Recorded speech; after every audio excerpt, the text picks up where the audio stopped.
Il était une fois, il y a fort longtemps, le jeune Ulysse qui rencontra un être très grand, doté de métal. Vous avez raison, c'est très ennuyeux de lire un livre.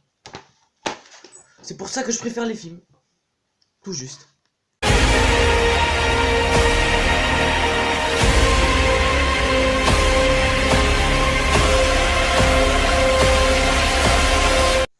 Et donc bonsoir et bonjour tout le monde, c'est Ressatir et cette fois-ci nous nous retrouvons pour une nouvelle vidéo, donc encore après film sur Transformers, cette fois-ci le cinquième, le dernier chevalier, donc encore une fois, comme d'hab, réalisé par Michael Bay, donc voilà, qui a réalisé les 4 volets précédents tout simplement. Donc alors déjà, faut savoir que une fois que j'ai fini le quatrième là déjà, j'étais déjà en attente totale sur le film. Et puis après, il y a eu, voilà, je me suis mis à attendre, et voilà, j'ai attendu pendant un bon moment déjà. Et puis là, quand la bande-annonce est arrivée, je crois qu'il est arrivé en le 6 décembre 2016, oui ça, 2016, oui. Et puis là, lorsque j'ai vu cet extrait de la bande-annonce, là j'ai vraiment été en mode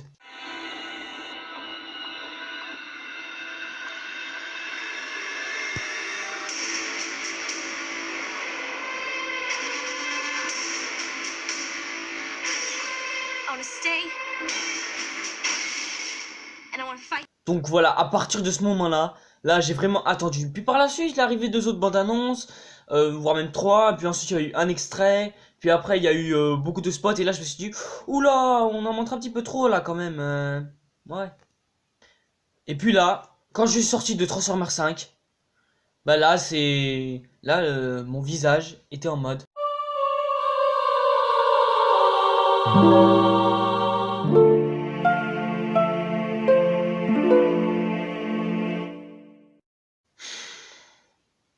Deuil. C'était l'heure du deuil pour moi. Je me préparais à les rejoindre. Et avec Michael Jackson aussi. Déjà, faut savoir des incohérences. Il y en a. Des défauts, il y en a. Bref, il y a que des choses qu'on n'aime pas voir dans un film. Déjà, l'histoire. Alors là, attention, accrochez-vous. Parce que là, vous allez absolument rien comprendre. Il n'y a que des incohérences dans ce film. Donc là, attention. On va se lancer, c'est parti. L'histoire, ça se passe d'abord en je sais plus quelle année. Enfin, ça se passe au Moyen-Âge. Et puis, ça raconte l'histoire du roi Arthur, qui a en quelque sorte arrêté des barbares à l'aide d'un dragon à 3 têtes. Donc, ouais.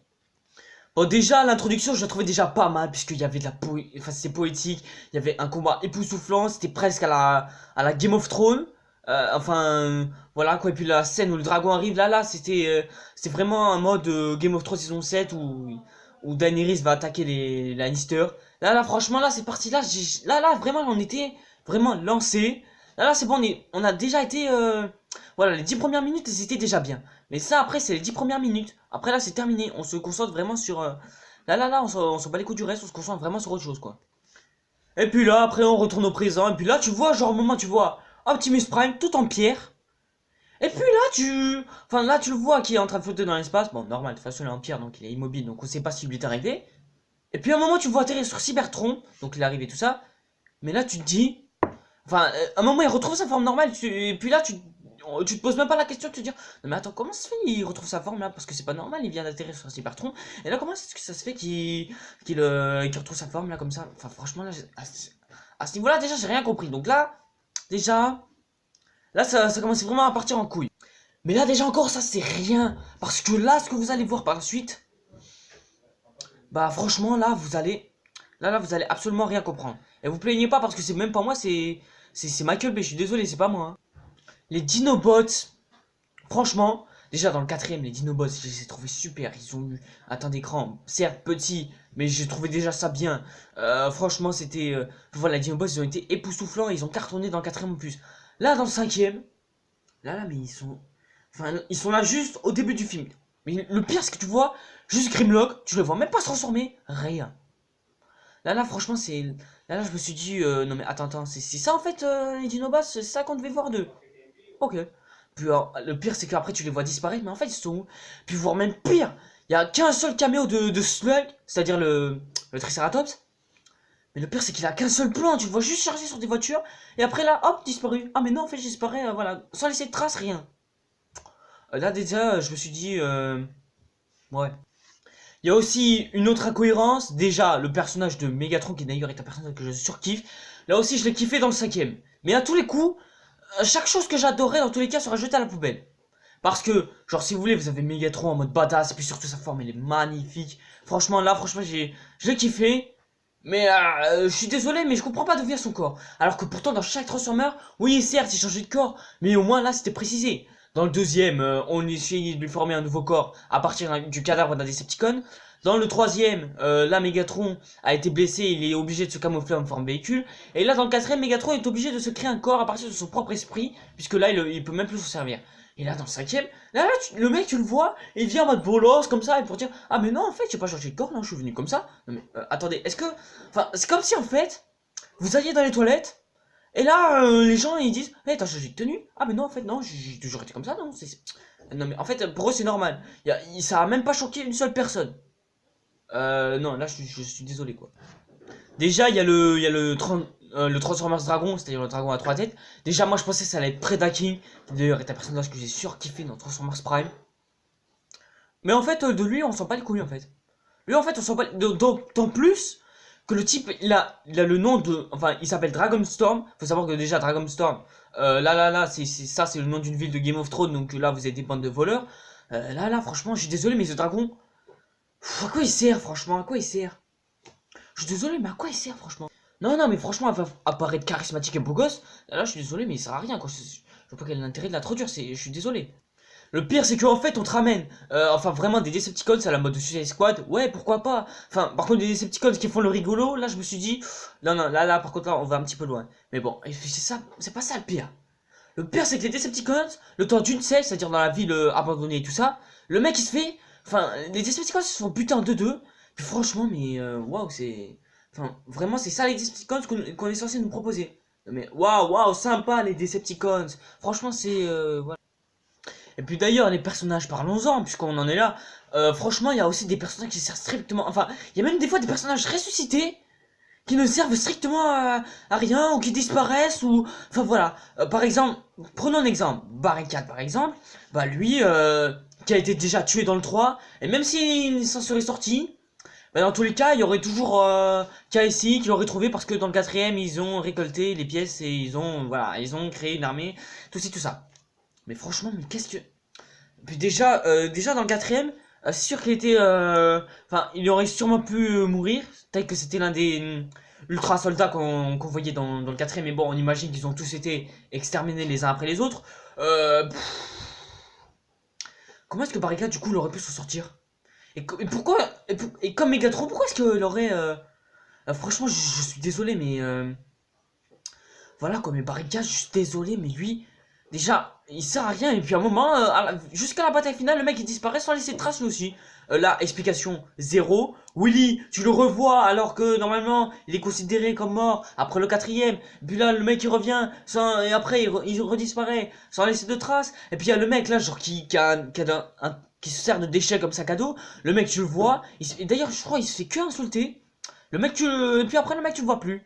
Mais à un moment, faut arrêter de se foutre de la gueule du monde parce que vous inquiétez pas, on les voit franchement quoi. Franchement, je suis désolé, mais on dirait que c'est un gars de 3 ans, enfin qui a écrit le scénario. On dirait que Michael Bay a écrit ça avec son fils de 3 ans et Michael Bay s'est dit ah ouais, ça c'est bien, ça ouais, ça aussi c'est bien, ouais, ça aussi faut le garder et tout. Et puis déjà, on a le personnage de Mark Wahlberg, Cade Yeager, franchement. Cade Yeager. Oh. Non, déjà j'avais envie de le tarter celui-là. Bon, déjà, Cade, c'est le nouveau personnage principal qui est dans le quatrième et qui cette fois-ci apparaît dans le cinquième. Mais franchement, le mec, je suis désolé, mais déjà, il est considéré comme le dernier chevalier. Mais je vois pas à quoi il sert dans le film. Je suis désolé. Là, dans ce film, il ne sert strictement à rien. Et pourtant, il est considéré comme le dernier chevalier, comme l'élu. Et le mec, il fout pratiquement rien. Et le pire, c'est qu'il nous raconte des blagues pourries, mais toutes les 5 minutes, j'en pouvais plus. Oh putain, non, non, franchement. Et puis, la relation brusque là avec Viviane. Mais qu'est-ce que... Oh, mais à quoi ça sert en fait de... Enfin déjà, dans le quatrième opus, le mec il voulait sauver sa famille, il voulait la préserver et tout ça. Puis là, dans ce film, là, il veut se draguer une gâchis juste parce que sa fille le demande. D'autant plus qu'on la voit même pas, sa fille. On l'entend, mais on la voit pas en fait. Mais voilà quoi. Et puis d'ailleurs, en parlant de voir et d'entendre, je pense que déjà, j'ai de la peine pour les deux antagonistes. D'abord Queen Tessa. Queen Tessa, vous avez beau avoir détesté le Fallen, Queen Tessa, on n'en parlera pas. C'est clair. Parce que Queen Tessa, elle a même pas de scène d'action. Elle dure genre 2 minutes. Dans tout le film, hein, je parle. Pas genre une scène ou quoi, mais genre 2 minutes pendant tout le film. Parce que voilà quoi. Et puis genre surtout, il y a même pas de scène d'action, il y a rien d'elle. Pas de scène d'action, rien. Rien d'elle et ça franchement ça me fait bien chier quoi. Et puis d'ailleurs l'antagoniste. Oh, c'est l'antagoniste que tout le monde attendait depuis le début. J'ai nommé Unicron. Oui, révélation. Unicron est bel et bien dans le film. Mais on verra seulement ses camps qui dépassent. De la Terre bien évidemment. Quel est l'intérêt de le faire revenir alors? Quel est l'intérêt de le faire venir?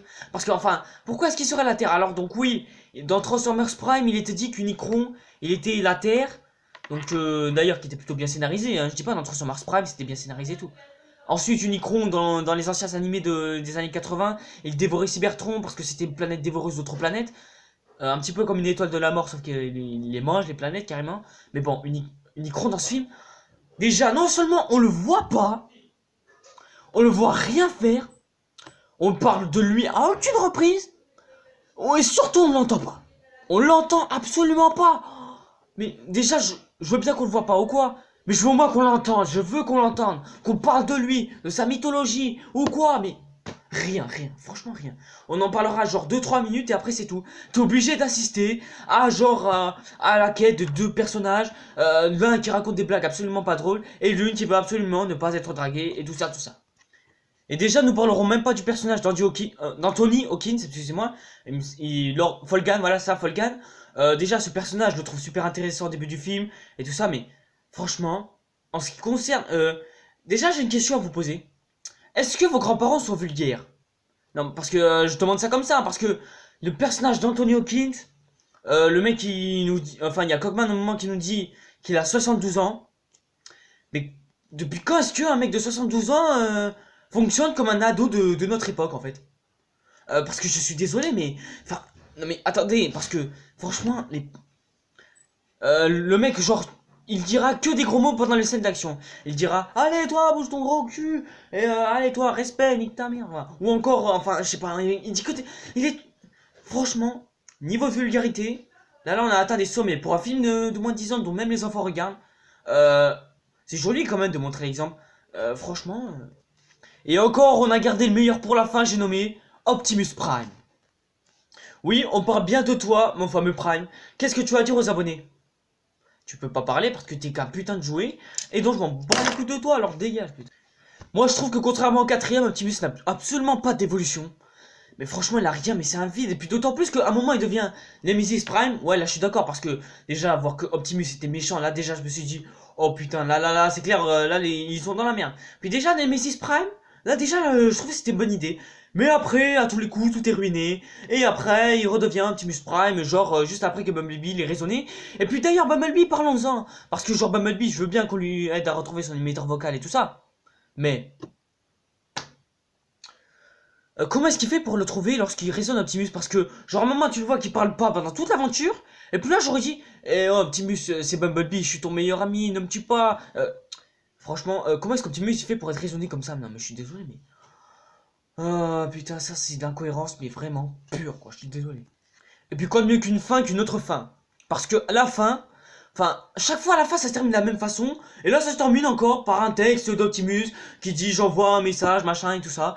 Franchement, ça faut arrêter parce qu'on a vu ça 50 000 fois dans les opus précédents, et là vous nous le rajoutez parce que, mais, je suis désolé mais il faut changer de fin les gars. Et puis encore pire, il y a une autre fin, donc Queen Tessa survit. Comment?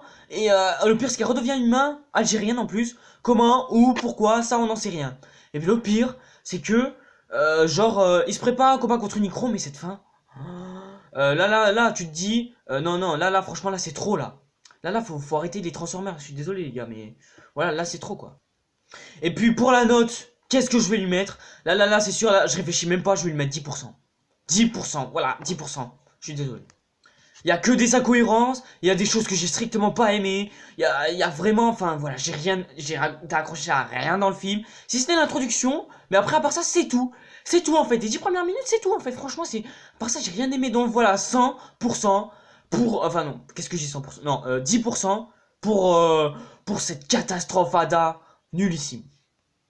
Donc là, normalement, dans quelques minutes, je risque bientôt de voir le fameux Bumblebee. Et d'ailleurs, j'attends énormément, j'attends même encore de pouvoir le voir. Je suis sur le point de le voir.